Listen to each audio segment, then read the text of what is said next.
Bhagavate Ramakrishna. Om. Salutations to Bhagavan Ramakrishna. Gauri Ma, Part 2. We had seen how this young girl who was given a sacred stone which is called Shaligram Shila and which is extremely difficult to maintain, was given by a nun. But she did. We next come to, she's around 10 when the family, everybody is saying now she should get married. That's, in those days, marriage was more like a betrothal, not a marriage per se. Just a kind of, as they say today, the engagement. The engagement. So she became furious. Obviously.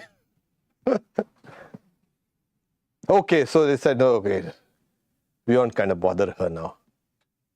And she said, I'll marry a husband who is deathless. What's the use of marrying something which dies, which is perishable? In a way, this is symbolic. You must get married to your own soul. We have got married to the world and the body. So she was extremely, you can say, ritualistic, and she had a devotion to that Shalagram Shila. As we've seen, she used to carry it round her neck, and which was ordinarily very tiresome and troublesome thing to maintain, because it has a lot of ritual purity involved in that. So, okay, so she said, the parents also said, okay, wait, don't upset this girl. But by the time she was 13, again they started planning and this and that. And now planning was in a concrete way. They got all the stuff for the wedding, which is quite a big thing. It's like getting half the market here to your house. Those who have seen Bengali weddings will know. Yeah, and it goes for days and days. However, she was furious. She took all the things that had been collected for marriage and she threw them out and broke them and went and sat in the room where all that stuff had been with a Shalagrama Shila, and she locked the door.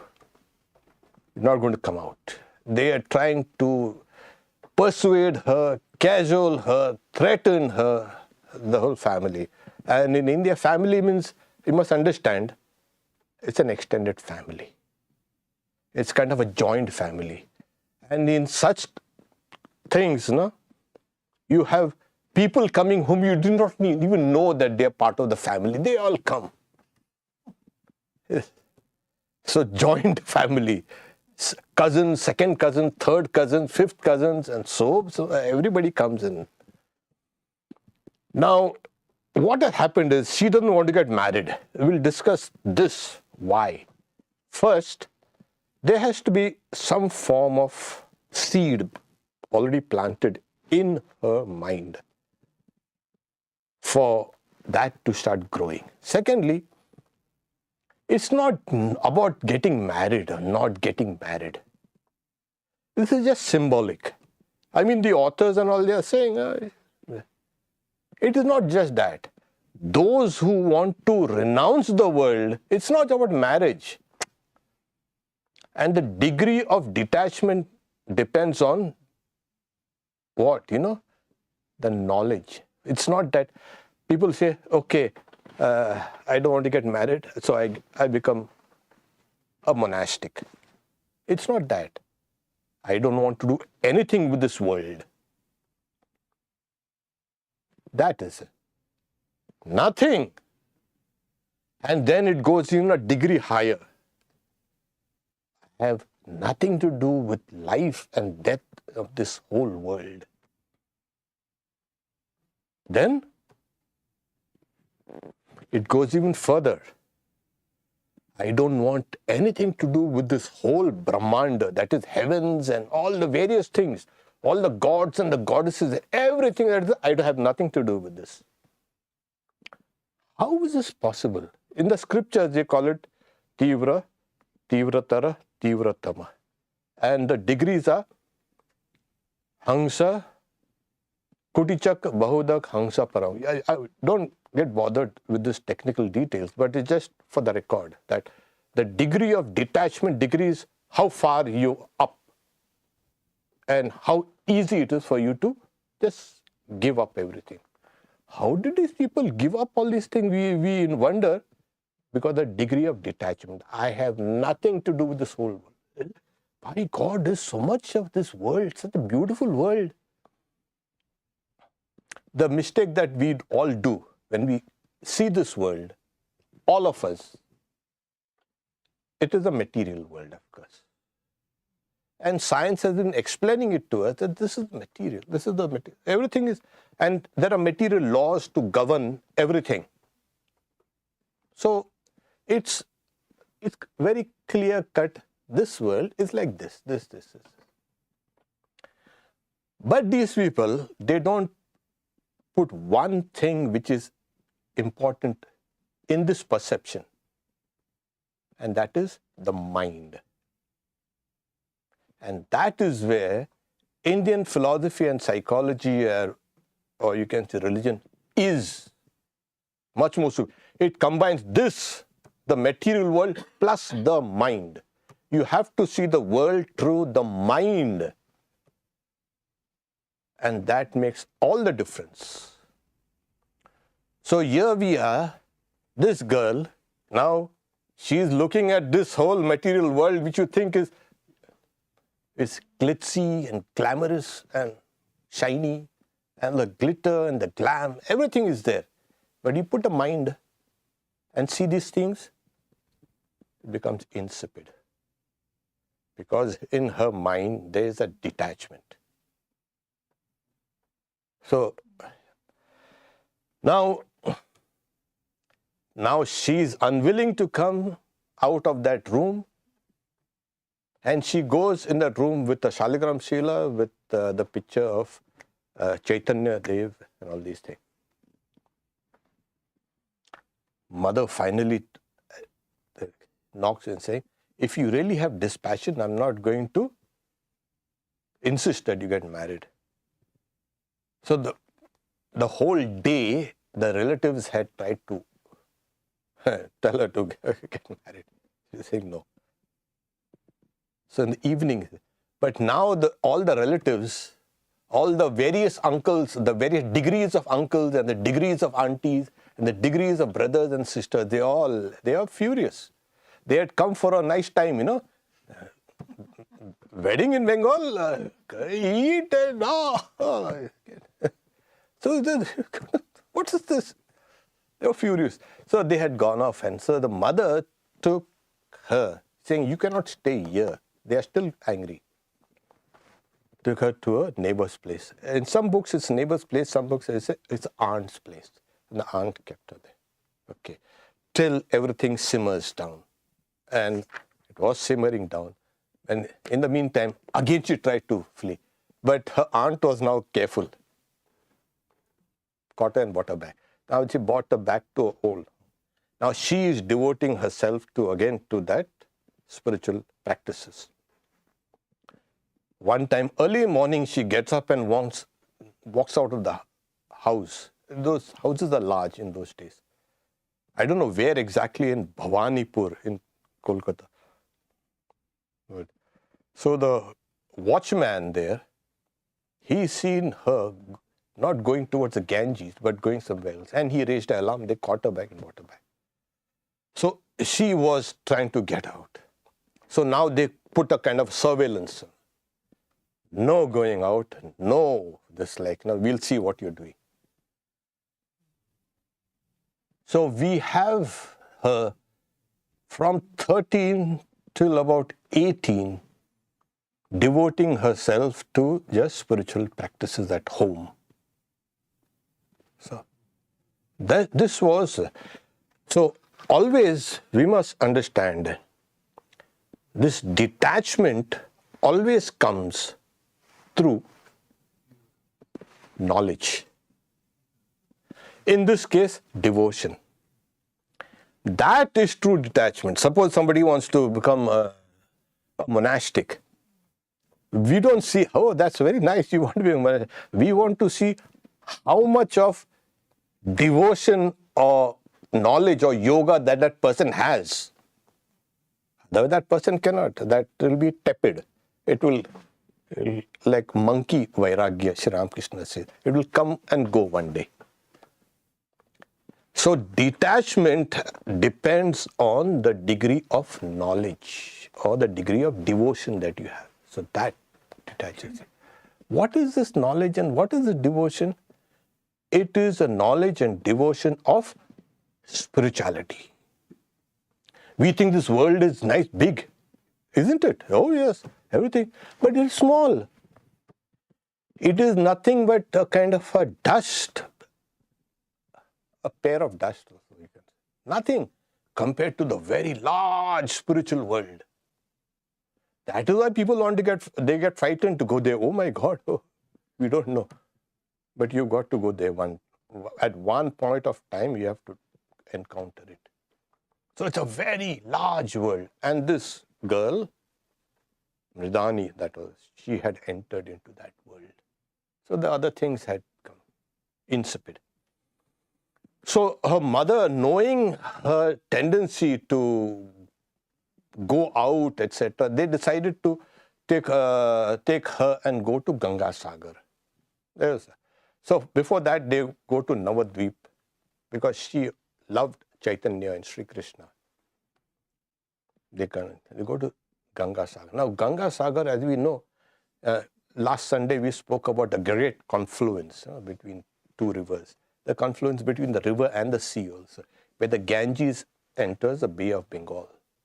And that's a very sacred place. Every year, on an auspicious day, millions of people go there. Oh my God, you must see that. There's the island called Mansadeep, and there people go by boat or a launch or big trawlers and go there, go to the end point of that island and take a dip there. Millions. Like Totapuri and all these great Swamis, Sri Ramakrishna's guru, Vedanta guru, they also had going there. And there's an annual pilgrimage. So they all go. So the mother fell sick, and so the rest of the devotees, the family, they all went. Yeah, let's go. There were 30, 40 people, big group. And you have to go in a big group. In those days, it was even more difficult. So they go there. And they're taking a dip, and there's a temple, etc. So they're all happy. And she's also happy. And they see that she's so happy, like, thank God. And then she disappears. And the family now, and the extended family are searching for her. 3 days. They search. And, in the millions of people who come there, it's very difficult. You get lost yourself. If you're trying to search somebody, you will get lost. Oh. So, and it's a fair, it's a religious fair. There are shops, there are people selling things, buying things. So she disappeared. And for 3 days, and you know what, these people, either they used to hire a tent or a small kind of place in an ashram where they used to rent it out. This girl, she hid behind some bushes and she watched them for 3 days searching her. She is hiding. And after 3 days, they were agitated. They couldn't trace her. They give up and they return to Calcutta. And when she sees that they have abandoned the idea of tracing her, she leaves. She slips and she joins a group of monks and nuns from North India, from the Himalayan regions. So like I said, people, especially holy people, all they travel from great distances to go to that Ganga Sagar. Ganges and Sagar is the sea. So she got into that group. And what she did, there were nuns also. She puts the nuns' robes and gets out. And then she travels along with that big group, which is safe, because she was alone and she's 18 years old. And imagine in those days, nowadays, girls, not in here, in India, my God, 18 years, they're still babies. They have to be taken here, come here, there, go there. So what a tremendous strength she had, a strength of mind, that confidence, that dependence on God. That is what impelled her to be fearless. These are total strangers, but since they are religious people, you're welcome. Get in. And she traveled with them either walking or sometimes by train. In those days, colonial times, they say bina ticket. You get inside. Generally, those ticket collectors don't bother religious people with religious. Okay, it's around in the corner. So it's probable that we're going to book tickets and all that. They went up to Haridwar. Now her uncle Chandi Mama had spoken to her when she was young about Haridwar and Rishikesh and all the various denomination of religious people watching, they are practicing meditation, etc. And she grew up with those dreams. And really, once you go and see the Himalayas, you cannot see it from Haridwar. But Haridwar is a kind of, it's called a gateway. And then you got to go to Rishikesh. That's another very holy place. They go to Rishikesh. She goes there. She gives up that group she was with, and she goes to Rishikesh. There you can say, oh my God, there you must see. Like Kalidas says, the Himalayas, they are the Manadanda. It is the measure of, you can say, spirituality and everything, of culture, of spirituality, of religion, everything. Seeing that, so she stayed in Rishikesh and practiced spiritual disciplines. And from Rishikesh, if you go up to Rudraprayag, Devaprayag, and she goes to Kedarnath, Badrinath, and Kedar, Badri, and Gangotri, Jamunotri. These 4 sacred places are there. So this is the gateway. It takes days and days and days.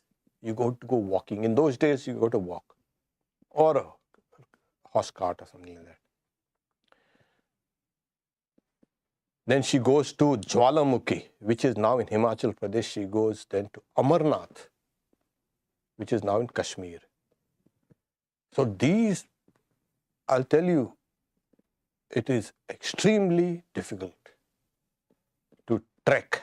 You say, let's go for trekking. Yeah, go there like that, trekking. In India, trekking means go for a pilgrimage. And pilgrimage means how? Hey, look at that clouds, look at that light. No. Every step you take God's name and walk. That is what is pilgrimage. That is what in India we trek like that. And either we sing songs That songs in a sense, not rock, bhajan. You sing groups, people. Hara Hara Mahadev, and they are singing. Even if you are a non-believer, there you will feel, oh my God, there is something here. Look at this. And they brave cold, hunger, wild animals, uncertainty, the climatic conditions, the poor. And it rains and snows, sometimes blazing hot, the sun. She did all these places she went. And she didn't want to come down. Why? If she comes down, she'll get caught. So sometimes she used to join a group of people going as mainly monastics. And since she was very beautiful, she had cut her hair, of course. And she used to wear a nun's. Sometimes she used to act crazy, and she used to smear her face with ashes or with dirt, just to kind of, sometimes people used to ask her, no, I've got my husband. That is Vishnu. She's married like to God.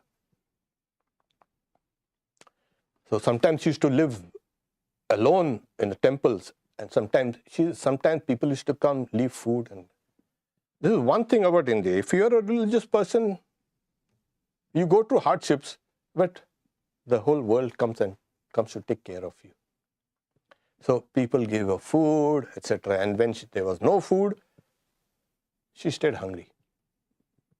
And she always went to places which are familiar, not off the beaten track.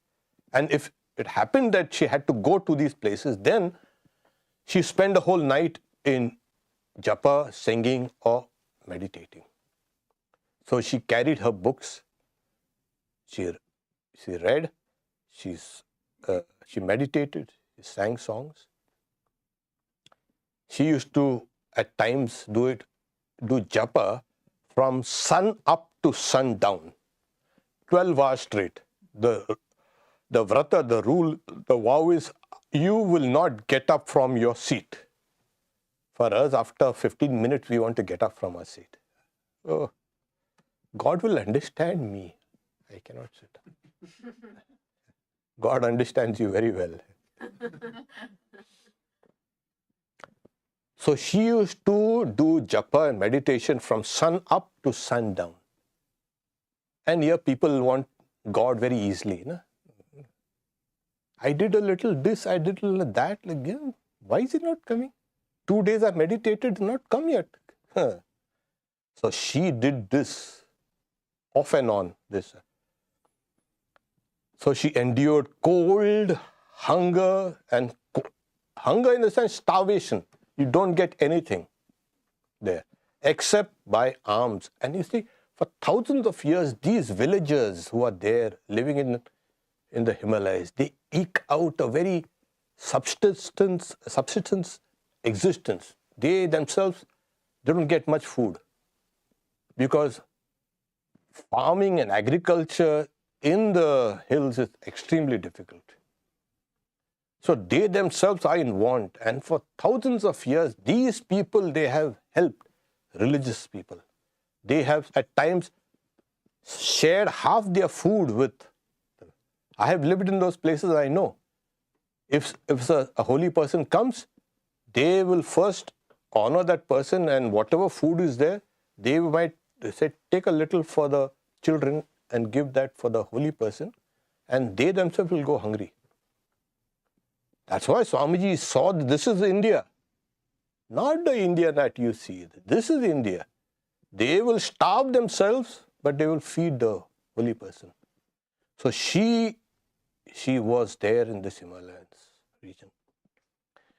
Now she is devoted to Krishna. See, as the devotion to Krishna grows and grows and grows, what happens is, you want to go to those places where he came as an avatar. So she comes to Vrindavan. And she's reading about it and all the Leela. They want to see those places associated with. So after 3 years there, She's 21, a little 21. She comes down.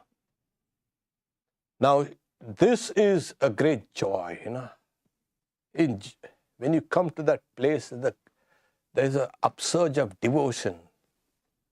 Thousands of temples are there, and everywhere, every corner, there's a temple. One relative of her, one distant uncle, as I said, the whole world is either uncles or aunties. So, he spots her one day in a temple. And he insists that she come. Your mother is extremely sick and she's weeping her eyes out. You should return. She comes.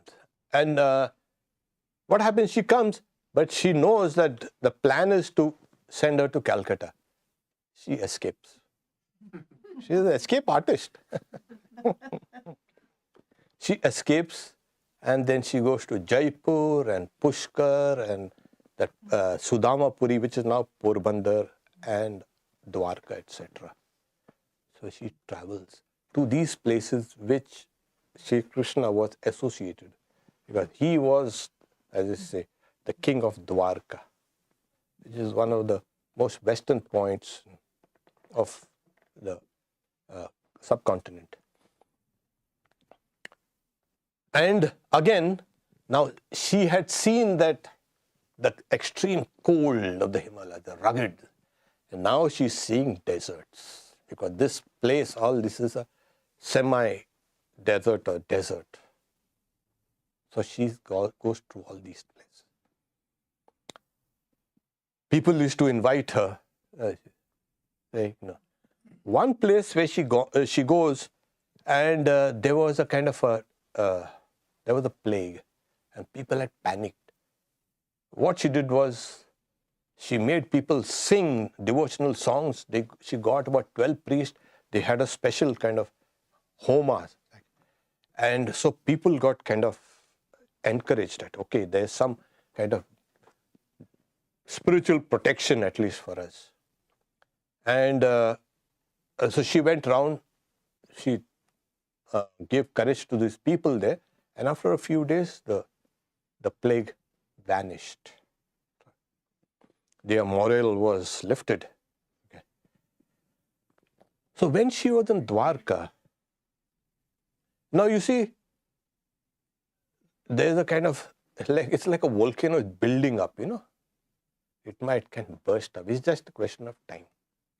All her devotion, all her knowledge is kind of now going to burst. So once she was in Dwarka, there's a temple, ancient temple, Ranchodji is called. So she goes there, and she's sitting at the corner and doing japa, meditating. Suddenly, after a while, she sees the priest had offered the food and food offerings, bhog prasad, they say, the food offerings. And she sees a young boy coming to her with his mouth still unwashed. He's eaten and his hand also is unwashed. She said, maybe this is the tradition here amongst the priests in this area, maybe local. Because in every other place, the doors are closed when the food is offered. You cannot see the God, you cannot see the deity sitting down and eating. But she saw. The doors weren't closed, she saw. And so the priest was doing those rituals, like this achamanam and this and that, and punarachamanam. Those who know puja, they know that. Again, rinsing of the mouth. So he's doing those rituals, and then that boy, little boy, he goes and sits down on the seat of the deity, and then it hits her. This is Krishna. And she kind of just, as I said, that whole thing just exploded. She lost consciousness. And the priest was saying, what happened? What happened to her? So it is just a glimpse. This is what happens to many. It's a more like a kind of a generalized rule. You will not get the whole thing. You will just get a little to keep you, to egg you on. Oh yeah. Have you seen vision of God? They've seen the vision of God. You'll get only little, this much. You will not get the whole thing because you cannot handle that.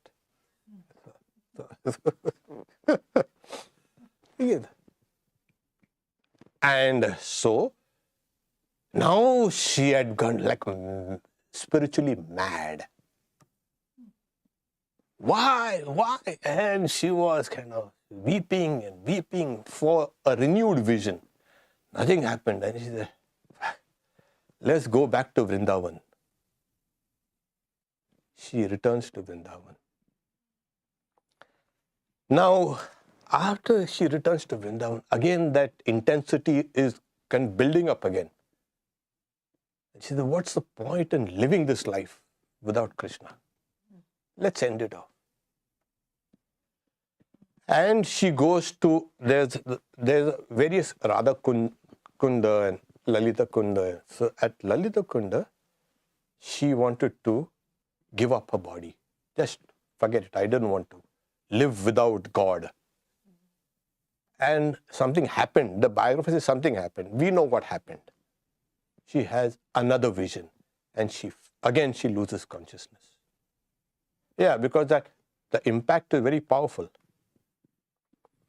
The next morning, some of the village women, they saw her lying down unconscious.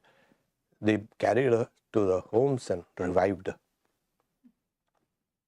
This year at home, they had said they had kept a reward for 1,000 rupees for any information that you can get about this girl, etc. Nothing. Now she is revived. It is here she finds, the biographers say, peace. That is, now she has got something concrete. Now she's calm. That great spiritual agitation is over. And she is feeling that kind of calm. There's a kind of spiritual confidence that comes.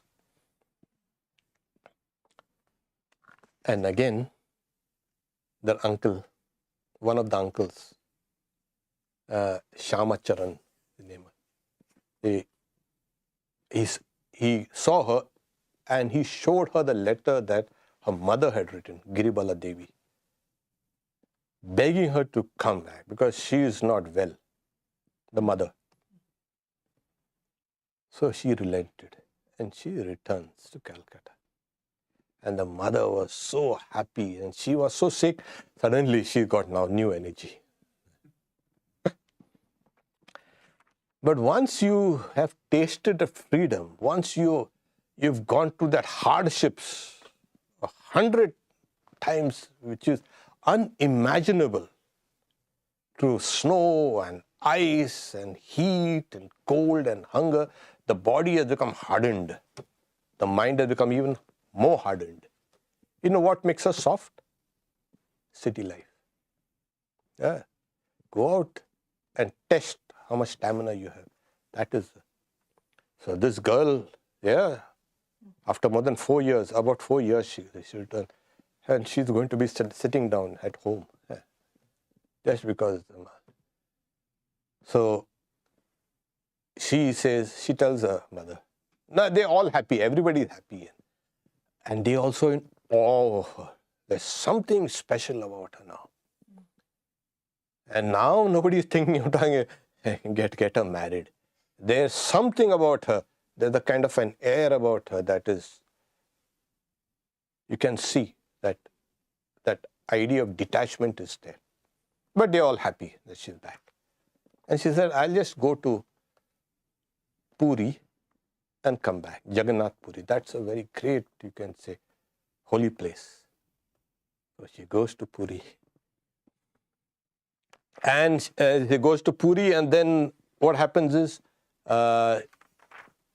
she goes to all the temples and this and that. She had met earlier one Radha Mohan Basu, who was Balram Bose's father. So they have a temple in Vrindavan. They were very big landlords in Odisha. They had Balram Bose. That what Sri Ramakrishna says, my parlor. He has visited Balram Bose's house 100 times. It's a record. Every time, 100 times. From Dakshineshwar he used to come. So they were great devotees, Balram. So Radha Mohan was impressed when he had met Gauri Ma with a devotion, with a sincerity, and he had invited her, when you come to Calcutta, come here, and you can come Vrindavan. They have a place there, Kala Babu's Kunja, etc. Balram Bose, also his son, also knew her elder brother. That is Gauri Ma's elder brother. So they and he used to call her sister. So she came back to Calcutta after that, and she took up the invitation. She goes to Balram Bose's house. And at Balram Bose's house, she's there. And everybody, it's a very religious family. Sri Ramakrishna is Balramir Anno Shuddha. The food in at Balram's place is pure. And they worship Jagannath, their family deity. So very few people, Sri Ramakrishna says, everybody they're cooking, they say they want to cook for the Lord. Hundreds of desires you have, and that also goes in the food. And if you're God, God will say, Sri Ramakrishna. So they were all, Balram Bose's wife was Swami Premananda's sister. So it's a kind of a big, you can see how she is now being drawn slowly into the ambit. Balram Bose is saying, and she has heard also, there's one saint in Dakshineshwar, holy man. Why don't you come and see him? They have been persisting. I have seen so many holy people. Because, one time from Vrindavan, she traveled to Benares or Kashi. She had met that one of the greatest, you can say, Paramahamsas called Trilinga Swami. There, which Ramakrishna had met, which Holy Mother also had gone and seen. He was one of the greatest, I say. He was the very living image of Shiva. He was called a Sachal Shiva. The Shiva in the temple of Vishwanath was Achal, immovable. And he was considered the movable Shiva. Yeah. Oh my God. So he was in the state of a Paramahamsa. And she goes, at times, people who have that kind of monastic detachment, etc., they go to check how much of that monastic detachment is there. They measure that with some of these people, these kind of people. And she saw that he was immersed in Brahman. Sri Ramakrishna himself, when he had gone there, he cooked payasam, porridge, and fed him by his own hand. So she had gone, and she said, I have seen so many holy people. Rishikesh is full of them, Haridwar full. They only come out once in 12 years. That is in huge numbers for that Kumbh Mela. Of course, you get a genuine and you get a fake also. You can wonder how many. 500,000 once. I remember once I had attended. 500,000, 1 million sadhus and sadhuvis. Oh my God, where did they come from? My friend who was a skeptic said, hey, they catch these fellows. They give them the little ochre rose and said, we'll pay you for the few days you are here. Come. I said, no, it's not like that. You can see it. So millions of just holy people. Oh my God. And they go in streams towards the Ganges at a particular time. And there's a protocol. They follow the protocol. So we are in the Niranjani, Mahanirvani Akhada. We are the Ramakrishna mission. So we have to go in that order. Oh my God, so many of them. So she has seen so many. Saying, if that is the real holy man, he will drag me he will pull me. The word akarshan korbe, that is, he will draw me to him, he will attract me to him. So, yeah, so one day, she's in the morning, she's doing the ritual, with that Shaligram Shila. It's you've got to be very careful. So you have to bathe it and then feed it and, bathe it, wipe it and do puja, etc. with, that tulsi, basil leaves. So she bathed that Shalagram Shila, as I said, the sacred stone, sacred to Vishnu. And she saw 2 feet on the altar, Vedi. There's a small kind of altar where you keep that. She saw 2 feet. And kind of horripilation. The stone slipped from her hand. And then she picks it up again. She touches it to her heart. Again, you have to bathe. Like I said, it's difficult to her. And she's now trembling. She bathes it again, wipes it, and again she keeps it. There's 2 feet there. Just 2 feet. Then she takes that basil leaf. Now, in that, she is in the state of bhava. She's not in the ordinary consciousness. We have the idea that she's in the state of bhava. So she takes that basil leaf and she is offering it to that stone symbol of Vishnu. It doesn't fall there, it falls on the feet. And then she loses consciousness. Now, it was early morning, and then the women of the household, like they're devotees, they're saying maybe she's taking a longer today to do that puja. They're waiting for her. And the door was not locked. So some women, they pushed and they saw her lying down. They tell the mistress of the house, that is Balram's wife, who was Swami Premananda's sister. And they go inside and they lift her up. And they lift her up, she is unconscious.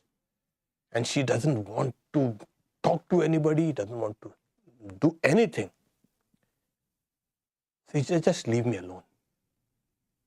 And they keep her closed in that room. She is alone. And when they had tried to revive her, she is pointing to her heart. And the whole time she's in the room, she's feeling that kind of tug. She had said, if he is such a holy man, let him attract me. And she's feeling a tug, like something has been tied to her heart and somebody is pulling her to the string, this heartstrings. And she's feeling that. Next day, early morning, she wants to leave and feeling that tug. And then the gatekeeper stops her. Where are you going, sister? It's so early in the morning. And then Balram comes and he sees the commotion. Balram, what are you doing, sister? Oh, you want to go to Dakshineshwar? She is still in that state of bhava. She cannot speak. Calls for the carriage. They have their own carriage. Gets a carriage ready. His wife and other few women, they join in. They all go to Dakshineshwar. And she is quiet. And because she is quiet, the others also are quiet. They don't want to disturb that spiritual mood. And as the carriage goes closer and closer to Dakshineshwar, that intensity is growing and growing. And when they reach there, Dakshineshwar come to Sri Ramakrishna's room. They enter Sri Ramakrishna, and I think she was behind. She enters slowly. And what does she see? Sri Ramakrishna threading a thread round a spool. And shock. This was who was pulling the thread, like drawing me.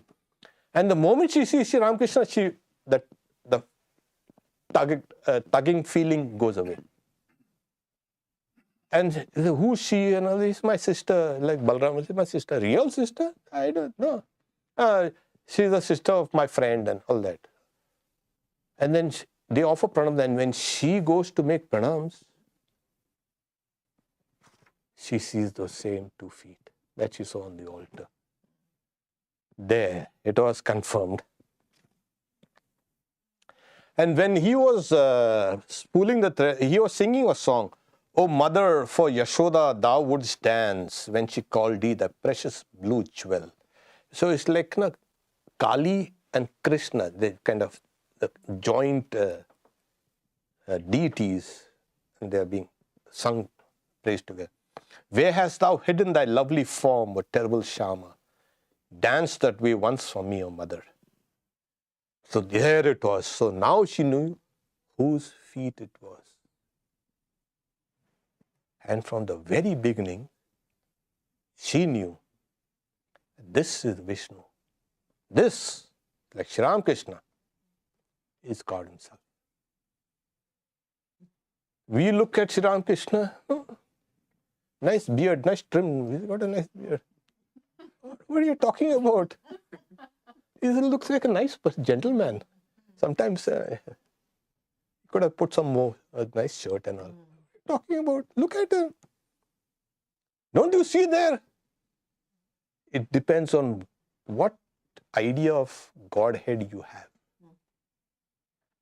So when she had lived that life of intense spirituality, there it was.